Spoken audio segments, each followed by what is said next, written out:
ፖሊስ በረከት ገበሬዋን ፈልጎ እንዲያመጣ ፍርድ ቤት ትዕዛዝ ሰጠ። በበረከት ገበሬዋና በሌሎች ተከሳሾች ላይ የቀረበው የሙስና ክስ በፍርድ ቤት መታየት ጀመረ። የህግ ባለሙያዎች ፌዴራል ፖሊስ በረከትን ከአየርላንድ በኢንተርፖል ሊያመጣት እንደሚችል ተናግረዋል። ዝርዝሩን በአጭሩ አቀርባለሁ። በከባድ የሙስና ወንጀል የተከሰሱ 10 ግለሰቦችን የክስ መዝገብ የፌዴራል ከፍተኛ ፍርድ ቤት አንደኛ የሙስና ወንጀል ችሎት ማየት ጀምሯል። ፍርድ ቤቱ በዚህ ችሎት ውለው ቀደም ብለው በቁጥጥር ስር የዋሉ 6 ተከሳሾች በቀረበባቸው የክስ መነሻ ላይ ያዘጋጁትን የክስ መቃወሚያ የተቀበለ ሲሆን በዚህ የክስ መቃወሚያ ላይ መርምሮ ብይን ለመስጠት ለሰኔ 1 ቀን 2018 ዓ.ም ተለዋጭ ቀጠሮ መስጠቱን ሰምተናል።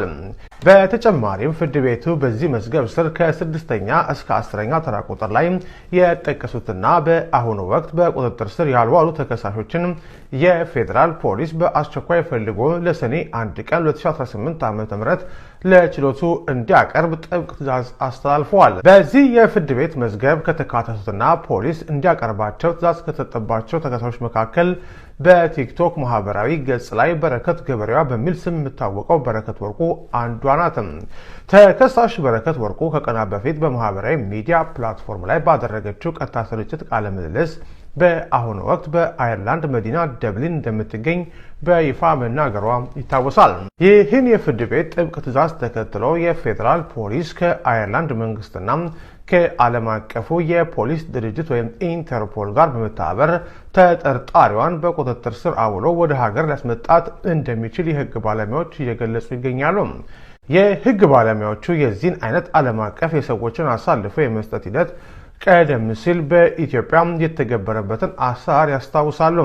ለአብነትም እንደ አውሮፓውያን አቆጣጠር በ2010 በደቡብ አፍሪካ በተዘጋጀው የዓለም ዋንጫ ወቅት በርካታ ኢትዮጵያውያን ወደ ስፍራ እልካለሁ በሚል የማጭበርበር ስራ በመስራት የብዙዎችን ገንዘብ በልቶ የነበረውን አስካሉካን የተባለ ድርጅት ባለቤት አቶ ግርማይ ገብረ ሚካኤልን የፌዴራል ፖሊስ ከጀርመን ሀገር አሳልፎ በመቀበል ለህግ ማቅረቡ የሚታወስ ነው። የመጨረሻ ወርዴ የመጨረሻ ቃሌ ብነግራችሁ ማለት ነው ማንኛውም ምድራዊ ኃይል ቢመጣ የሶሻል ሚዲያ ጋጋታ ቢንጋጋ እኔ ወርቁ አደራ ልጅ ማለት ነው። በነገራችን ላይ አየርላንድ የራሷ አቋም ያላት ሀገር ነች። ካልመሰላት ከማንም ሀገር ጋር አትቆምም፣ ብቻዋን ትቆማለች። ለምሳሌ እና አልቃይዳ አልሸባብ ምናምን የሚባሉት አማጺያን ነው ቴሮሪስት የሚባሉት ራሱ አየርላንድ ላይ እንትን ቴሮሪስት አይደሉም። ለምን እንደሆነ አላውቅም። የትኛውንም ሊቢያ እንደዛ ችግር ሲደርስበት የሊቢያ ህዝብ በብቸኝነት የተቀበለችው አየርላንድ ነች። ሶሪያ ሲፈራርስ የሶሪያ ሙስሊሞችን የተቀበለች አየርላንድ ነች።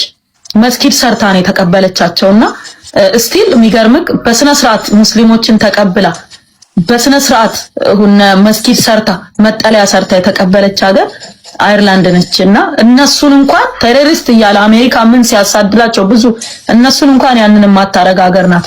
እንኳን እኔ አይሽ ፋሚሊ ሆኜ ማለት ነውና የመጣው ትልቅ ሀገር ነው። ተጽዕኖ የምትፈጥር ሀገር ነች። በጸጥታው ምክር ቤት በየትም በኩል በየትኛውም ቦታ በጣም ትልቅ ተጽዕኖ ያላት ሀገር ነች አየርላንድና አብይ በተወሰነ መልኩ ሙሉ ለሙሉ መጥላት የማትችሉት ዶክተር አብይን በምንድነው በዚህ ያህል እሱን እየደገፈች ሲዘረፍ አትንኳት አላለም። ዶክተር አብይ አትንኳት፣ መንሱር ጀማልን አትንኩት አላለም። በረከት ገበሬዋን አትንኳት አላለም። ዘራፍ ሌሎችም ዘራፊያን ሲመጡ የእንችንም የፍንቴኩንም ሆነ የምኑንም ዘራፊዎች ሲመጡ አትንኳቸው፣ እኔን ደጋፊ ናቸው፣ እኔን ይወዳሉ ብሎ ዝም አላለም። ይሄ ነገሩ የፈለገ ብትጠሉ ዶክተር አብይን በዚህ ነገር ልታመሰግኑት ይገባል። የፈለገ ጥላው አንድ ነገር መሰክራለሁ፣ ዶክተር አብይ አይዘርፍ፣ ሀገር አይዘርፍ። የሰላሙን ነገር ቢያመቻቸው እኔ ሙሉ ደጋፊው ነኝ። እግዚአብሔር ምስክር። ሰላም ኢትዮጵያ ላይ ቢመጣ ምንም ዶክተር አብይን አልቃወም። ዶክተር አብይ ይሄንን ነገር ብትወደው አልፈልግም ማለቱ ሊያስመሰግነው ሊያስጨበጭብለት ይገባል። ዶክተር አብይ እኔ እግዚአብሔር ምስክሬን በዚህ ዙሪያ ላይ ምንም አይነት አስተያየት መስጠት አልፈለኩም ነበር በረከት ገበሬዋን በተመለከተ። ነገር ግን አውንታ በርሲሳ በጣም የሚገርም ጀግና የሆነ ወንድማችን ነው። በጣም ነው ሞድ አውንታ ታውቃለህ። ደግሞም ነግሬሃለሁ ከዚህ በፊት you are a hero። ነገር ግን ሰሞኑስ ጉዳይ ላይ ሲነሳ አብይ ይልማና እከሌ ዶላር ከፍለውት ምናምን ኖ እኔ ለአዎንታ ዶላር የምከፍለው ልጅ አዎንታ እንደዛ አይነም ሰው አይደለም። የእውነት ለመናገር በእውነትና በሐቅ የሚሰራ ነው፣ ውሸት አይደለም። ምንም በቃ ለሌላ ነገር ብሎ ምናምን የሚሰራ አይደለም። እውነት ስለምትቆረቁረው፣ እውነት ስለምታቃጥለው እንደዚህም ቀላል ልጅ እንዳይመስላችሁ። የህግ ባለሙያ ነው። እያንዳንዷን ነገር ጠንቅቆ የሚያውቅ በጣም ብስል ልጅ ነው። የሚናገረውን ያውቃል፣ የሚያደርገውን ያውቃል። በውሸት የሚሰራ አይደለም በአጠቃላይ ማለት ነው። ስለዚህ አንደኛ እኔ ክፈል ብትለኝ እንዴት አድርጌ ነው የምከፍለው? እኔ ራሴ ሚዲያ አለኝ። በራሴ ሚዲያ ምሰራውን ነገር ሰራለው። እሱም ደግሞ የሚቀበል ልጅ አይደለም። በእውነት ነው የሰራው። ይሄን አንድ ቴስቲሞኒ አንድ ምስክርን ልሰጥ ብዬ። በሁለተኛ ደረጃ ጀግና ነው ወንድሜ፣ በጣም ብርቱ ልጅ ነህ። ብዙ የምታጋልጣቸው ብዙ የምትሰራቸው ነገሮች አሉ። ከዚህ ቀደምም እኔ ነግሬሃለሁ፣ አሁንም ቀጥል ወንድምዬ። የምትሰራው እግዚአብሔርን ብለህ ለጌታ ብለህ ነው። እግዚአብሔር እውነት ይወዳል። እውነት ደግሞ የሚያጋልጡ ሰዎችን መላእክት መድቦ ይጠብቃል። አየህ ብዙ ትግል ላይ ህይወቴን ዋጋ ሰጥቼ ብዙ የታገልኳቸው ነገሮች አሉ። ዛሬ ላይ መስመር የመጡ ነገሮች አሉ። ምክንያቱም ትላንት ታግለንኛ ዛሬ ብዙ ትውልድ ፈርቷል። ዛሬም አዎንታ የሚታገለው ነገር በጣም ብዙ ትውልድ ይፈራበታል። ስለዚህ ሳትፈራ ጠንክረህ በርትተህ የኔ ጀግና ቀጥል። ልዑል እግዚአብሔር አብሮህ ነው ያለው። በረከት ግን እኔ ልንገርሽ፣ እውነት ንስሐ ግቢ እህትዬ። እንወድሻለን። በፍጹም አንቺን በጠላትነት የሚያይ ማንም አካል የለም። ንስሐ ግቢ፣ በእግዚአብሔር ፊት ይሁኝ።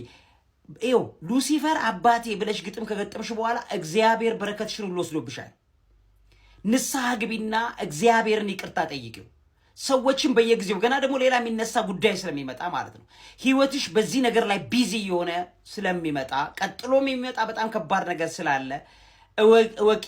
ንስሐ ግቢ፣ ንስሐ ግቢ። ስራሽን ቀጥይ። ጎበዝ የስራ ሰው ነሽ። በስራሽ ላይ ማንም ሰው አይደራደርም። ጠንካራ ሰው ነሽ። በቃ ማጭበርበሩ ማምታታቱን ትተሹ በእውነት በእግዚአብሔር መንገድ ሆነሽ ቀጥይ። ሁለተኛ እናትሽን ከእውነት ይቅርታ ጠይቂ። በረከትም እድሜም የሚቀጥለው ባይዘው ለፍተን እኮ በምድር ላይ መቼ እንደሚካሄድ አይታወቅም እና ነገ መቼ እንደምትሄጂ ከዚህ ምድር ስለማይታወቅ በእግዚአብሔር ፊት ሁኚ። በእውነትና በሐቅ ስሪ። በበረከት ውስጥ መኖር ነው ያለብሽ። ስምሽ በረከት የሚለው በበረከት ካልሆነ ስም ብቻ ስለሚሆን ይሄን መናገር ፈልጋለሁ። ግን የእውነት አምላክ እግዚአብሔር ያጋለጠ እንደሚቀጥል ደግሞ ማየት ገና የምንመለከተው ብዙ ነገር ከፊት ለፊት እንዳለ ደግሞ እነግራችኋለሁ። ሁሉንም እውነት እያጋለጠ የውሸቱን ዘንዶ ይሄ የተልከሰከሰ ሸለምጥማጥ መንፈስ ግጥም የሚገጠምለት ነው ሉሲፈር አባቴ። ይቅርታ ጠይቂ እግዚአብሔር። ጉዳዩ ያለው ከእግዚአብሔር ጋር ነው። እግዚአብሔር ስለተቆጣና ስላዘነብሽ ነው። በብዙ ነገር መስራትና ዓለም ላይ ብሬክ አድርጎ መውጣት የምትችይበት ጉልበት እያለሽ፣ ነገር ግን ይሄንን እውነት አስተባብረሽ በመቀመጥሽ እግዚአብሔር በጣም ነው የሚያዝንብሽ። አሁንም እንዳዘነ ይቀጥላል እግዚአብሔር። ንስሐ ግቢ፣ እግዚአብሔርን ይቅርታ ጠይቂው። በጌታ ፊት ሁኚ፣ በእግዚአብሔር ፊት ሁኚ፣ ተንበርከኪ እህትዬ። እናትሽን ይቅርታ ጠይቂ። ብዙ ነገር አለ እና ከሆነ መንገድ ሁሉ ይሳካል፣ ካልሆነ ገና ደግሞ ሌላ ብዙ ነገሮች የሚሆኑ ነገሮች ከፊት ለፊት አሉ። ንስሐ ግቢ እህት አለ ማለት ወዳለሁ። አዎንታ በርሲሳ የኔ ጀግና ቀጥል። ልዑል እግዚአብሔር አብሮ ነው ያለው። እንዳትፈራ፣ ጸልይ። ሁላችንም እንጸልይልሃለን። ይቀጥላል።